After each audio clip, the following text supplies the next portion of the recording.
നമ്മുടെ ഹെലികോപ്റ്റർ വന്നു കഴിഞ്ഞു. തിരുവനന്തപുരം തന്നെയാണ് ഏറ്റവും പ്രധാനപ്പെട്ട മത്സരങ്ങൾ നടക്കുക. Karamana Jayan, Sudheer Karamana, CP John, 2 കരമനക്കാരാണ്.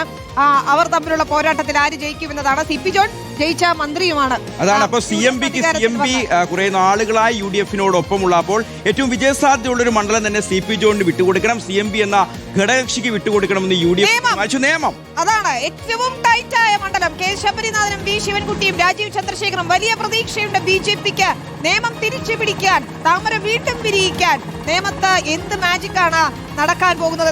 ശിവൻകുട്ടിയാണ് ഇന്നലെ അവസാനം പറയുന്ന ഒരു ഭൂരിപക്ഷവും 6000 വോട്ട് ഭൂരിപക്ഷത്തിന് രാജീവ് ചന്ദ്രശേഖരനെ സംബന്ധിച്ച് ഇത് വലിയ പരീക്ഷണമാണ്.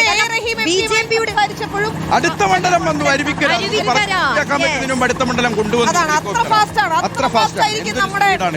നമ്മുടെ കണക്കുകളും എന്ന കാര്യത്തിൽ തർക്കമില്ല. അവിടെ D സ്റ്റീഫനും DS ശിവകുമാറും ഉൾപ്പെടെ നേതാക്കളുണ്ട്. വിവേക് ഗോപനുമാണ് BJP സ്ഥാനാർത്ഥി. സിറ്റിംഗ് MLA G സ്റ്റീഫനെ പരാജയപ്പെടുത്താൻ മുൻ മന്ത്രി VS ശിവകുമാറിന് കഴിയുമോ എന്നുള്ള ചോദ്യം നമ്മൾ ചോദിച്ചുകൊണ്ടിരിക്കുമ്പോൾ തന്നെ ഇതാ പോയ ഹെലികോപ്റ്റർ വീണ്ടും.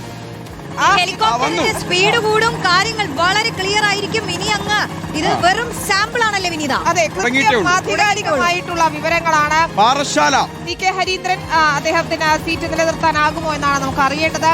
നെയ്യാറ്റിൻകര സനൽ അവിടെ നല്ലൊരു മത്സരം കാഴ്ചവെച്ചിട്ടുമുണ്ട്. ഏതായാലും പാറശാല പോലെയുള്ള മണ്ഡലങ്ങളും ഈ പറഞ്ഞതുപോലെ ക്യാപ്റ്റന് വേണ്ടി കൈപൊക്കാൻ. അതാണ് തിരുവനന്തപുരത്തിന്റെ 14 മണ്ഡലങ്ങളിൽ ഓരോ മണ്ഡലങ്ങളുമായി ഹെലികോപ്റ്ററിംഗ് വരുമ്പോൾ ആര് തിരുവനന്തപുരം, ആര് തലസ്ഥാനം പിടിക്കും, അവർ കേരളം ഭരിക്കും. ഇതാണ് ചരിത്രം. അതാണ് നേമത്തെ ഫലമാണ് ഏറ്റവും ആകാംക്ഷ നിറഞ്ഞതും. അവിടെ എന്താണ് സംഭവിക്കുന്നത്?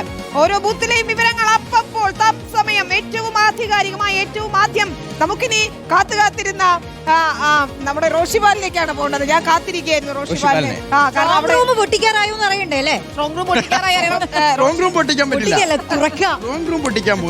പണ്ടേ ഒരു പാട്ടുണ്ട്, ഞാനൊക്കെ തെരഞ്ഞെടുപ്പ് ശ്രദ്ധിച്ചു തുടങ്ങിയ കുട്ടിക്കാലത്ത്. അന്ന് ഇലക്ട്രോണിക് വോട്ടിംഗ് മെഷീൻ വരുന്നതിന് മുമ്പേ പെട്ടി ബാലറ്റ് പെട്ടി തുറന്നപ്പോ പൊട്ടി എന്നതാണ് പാട്ട്. 75 കാലഘട്ടം അത്രയായിട്ടില്ല. അപ്പോൾ എന്തായാലും റോഷിപാൽ അവിടെ KPCC-യിൽ എന്തായിരിക്കും മേളം എന്നതാണ് നമുക്ക് അറിയേണ്ടത്. ഇന്നലെ നമ്മൾ പന്തല് കണ്ടു, കസേരകളൊക്കെ നിരന്നിട്ടുണ്ട്. ആ കസേരകൾ അതൊക്കെ വളരെ പ്രധാനവുമാണ്. ഏത് പായസമാണെന്ന് ചോദിച്ചതിന് ഉത്തരം റോഷിപാൽ ഇന്ന് രാവിലെ പറയാമെന്നും പറഞ്ഞിരുന്നു. നോക്കാം ആർക്കാണ് ഏതായാലും ആ കസേരയിലൊക്കെ ഇരിക്കാനുള്ള ഭാഗ്യം. UDF ക്യാമ്പ് എന്തായാലും വലിയ ആത്മവിശ്വാസം. റോഷിപാൽ ഒരുപക്ഷെ അടുത്തിടെയൊന്നും ഇത്ര വലിയ ആത്മവിശ്വാസത്തിൽ നമ്മൾ നേതാക്കളെ കണ്ടിട്ടില്ല. ഇന്നെല്ലാം പറയാമെന്നാണ് പറഞ്ഞത്. ജനങ്ങളുടെ വിധിയെഴുത്തിന് മണിക്കൂറുകൾ ഇനി അത് അറിയാം. മിനിറ്റുകൾ എണ്ണി കാത്തിരിക്കുകയാണ്. എന്താണ് UDF ക്യാമ്പിന്റെ ഒരു ആത്മവിശ്വാസം? റോഷിപാൽ ക്ലീൻ ഷേവ് ചെയ്തു. പറഞ്ഞോളൂ റോഷി. ഷിഹാസ്, വിനീത, തികഞ്ഞ ആത്മവിശ്വാസമുണ്ട് UDF-ന്. കാരണം ഈ തെരഞ്ഞെടുപ്പിൽ ആദ്യഘട്ടം മുതൽ തന്നെ ഭരണത്തിലെത്തുക എന്നതായിരുന്നു ആ ലക്ഷ്യം. 101 സീറ്റ് ലക്ഷ്യമിട്ട് പ്രവർത്തനവും മുന്നോട്ട് പോയി.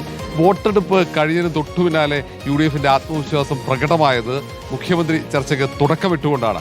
അതുകൊണ്ട് ആത്മവിശ്വാസം കുറവൊന്നുമില്ല. അത് നമ്മൾ KPCC ആസ്ഥാനം ഇന്ദിരാഭവനിൽ ഇന്നലെ കണ്ടതാണ്. പന്തൽ പണി പൂർത്തിയായി കഴിഞ്ഞു. ഇനി കസേര നിരത്തിയാൽ മാത്രം മതി. തൊട്ടപ്പുറത്ത് കാണാൻ കഴിയും ഒരു വലിയ LED വാൾ ഒരുക്കിയിട്ടുണ്ട്. ആ LED വാളിലാണ് ഇന്ന് തെരഞ്ഞെടുപ്പ് ഫലം ഇവിടെ ഇരിക്കുന്ന നേതാക്കന്മാർ വിലയിരുത്താൻ പോകുന്നത്. ആ നേതാക്കന്മാർ ആരാണെന്നല്ലേ? അത് കേരളത്തിലെ നേതാക്കന്മാർ മാത്രമല്ല, സംസ്ഥാനത്തിന്റെ ചുമതലയുള്ള AICC general secretary Deepadas Munshi മുതൽ KC വേണുഗോപാൽ അടക്കമുള്ള എല്ലാവരും ഉണ്ട്. പക്ഷേ അതിനിടയിൽ നമുക്കൊരാളുണ്ട്, ഇതിൻ്റെയൊക്കെ ഏകോപന ചുമതലയൊക്കെയുള്ള KPCC-യുടെ സംഘടനാ ചുമതലയുള്ള ജനറൽ സെക്രട്ടറി, മാത്രമല്ല പാറശാലയിലെ UDF സ്ഥാനാർത്ഥിയുടെ നെയ്യാറ്റിൻകര സനൽ. എങ്ങനെ ആത്മവിശ്വാസം? വളരെ നേരത്തെ എത്തിയല്ലോ KPCC ആസ്ഥാനം. ഞാൻ ഇന്നലെ രാത്രി ഇവിടെ ലേറ്റ് ആയിട്ടാണ് ഇവിടെ നിന്ന് പോയത്. ഇവിടുത്തെ ഒരുക്കങ്ങളുമായി ബന്ധപ്പെട്ട് ഇവിടെ തന്നെ ഉണ്ടായിരുന്നു. പിന്നെ ഞാനൊന്ന് വോട്ടെണ്ണൽ കേന്ദ്രം വരെ പോയി അവിടുത്തെ സംവിധാനങ്ങളൊന്ന് മനസ്സിലാക്കാൻ പോയി. അത് കണ്ടു. അത് കഴിഞ്ഞ് തിരിച്ചു വന്നു. രാവിലെ നിൽക്കുക എന്ന് വെച്ചാൽ ഇവിടുന്ന് രാവിലെ 6 മണിക്ക് മുമ്പേ നമ്മുടെ കൗണ്ടിങ് ഏജന്റുമാർക്ക് കത്ത് കയറേണ്ടതായിട്ടുണ്ട്. അതുകൊണ്ട് അതിൻ്റെ ക്രമീകരണങ്ങൾ ഒരുക്കിക്കൊണ്ട് നിൽക്കുകയാണ്. ആളുകൾ എത്തിക്കൊണ്ടിരിക്കുന്നു. ഞാൻ ഇന്നലെ നാട്ടിൽ പോയില്ല. ഞാനിവിടെ തിരുവനന്തപുരത്ത് തന്നെ ഉണ്ടായിരുന്നു. സംഘടനാ ചുമതലയുള്ള ജനറൽ സെക്രട്ടറി ആണല്ലോ. അപ്പോൾ എന്താ അവസാന മണിക്കൂറിൽ എങ്ങനെയാണ് കണക്കാക്കുന്നത്? തെരഞ്ഞെടുപ്പ് കഴിഞ്ഞ ആ ദിവസം മുതൽ ഇന്നലെ വരെ ഞങ്ങളുടെ നേതാക്കന്മാരെല്ലാം പറഞ്ഞത് ഒരേ സ്വരമാണ്. UDF അതിശക്തമായി കേരളത്തിൽ തിരിച്ചു വരും. അക്കാര്യത്തിൽ ആർക്കും സംശയം വേണ്ട. പ്രത്യേകിച്ച് ഞാനൊരു സ്ഥാനാർത്ഥിയും കൂടിയാണ്. എൻ്റെ സ്ഥാനാർത്ഥിത്വം എന്ന് പറഞ്ഞാൽ എനിക്കൊരു വലിയ ആവേശമാണ് അതിനകത്ത്. പാറശാല പൊതുവെ കുറച്ചു കാലമായി LDF-ന്റെ ഒരു കരുത്തുറ്റ കോട്ട എന്നാണ് അറിയപ്പെടുന്നത്. ഈ തവണ എന്തായിരിക്കും? പറഞ്ഞു കേൾക്കുന്നതല്ലേ, ഞാനൊരു സ്ഥാനാർത്ഥി എന്ന നിലയിൽ എനിക്കത് നേരിട്ട് ഫീൽ ചെയ്യാൻ കഴിഞ്ഞത് ജനം ഈ ഗവൺമെന്റിനെതിരാണ്. അത് പ്രകടമാണ്.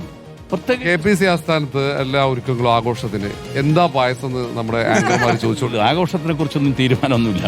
അതൊക്കെ നമ്മുടെ നേതാക്കന്മാരും ജനങ്ങളും ഒക്കെ വരും. അവർ ജനങ്ങൾ തീരുമാനിക്കും എന്ത് ആഘോഷം വേണമെന്നുള്ളത്. ഇവിടെ പ്രത്യേക പ്ലാനിംഗ് ഒന്നുമില്ല. പായസം വെക്കാൻ തയ്യാറെടുത്തു. പന്തൽ എൻ്റെ അടുത്ത് ഇന്നലെ പന്തൽ കെട്ടിയിട്ടുണ്ട്. പന്തൽ കെട്ടിയ യഥാർത്ഥത്തിൽ ഒന്ന് കാലാവസ്ഥ മോശമാണ്, നല്ല വെയിലാണ്, പിന്നെ വൈകുന്നേരത്തെ മഴയുണ്ട് എന്ന് പറയുന്നു. അപ്പോൾ ഇത് രണ്ടിനും നമുക്ക് എന്തായാലും വരുന്ന ആളുകളെയും ഇപ്പം നിങ്ങളെ നമുക്ക് പ്രൊട്ടക്ട് ചെയ്യാൻ കാര്യത്തിൽ നിങ്ങളെ മഴയെ നിർത്തി ക്യാമറയിൽ നിർത്തി നിർത്താൻ പറ്റും. അതുകൊണ്ട് കെട്ടിയ സാധനമാണ്. പിന്നെ അതിനകത്ത് തിരക്കുണ്ടാക്കുന്നതിനേക്കാൾ വലിയൊരു സ്ക്രീൻ വെച്ചാൽ ഇത്തരം കാര്യങ്ങൾ എല്ലാവരും ഓക്കെ. അപ്പൊ എന്തായാലും വിജയിച്ചാൽ ഇവിടെ പായസം വിളമ്പും.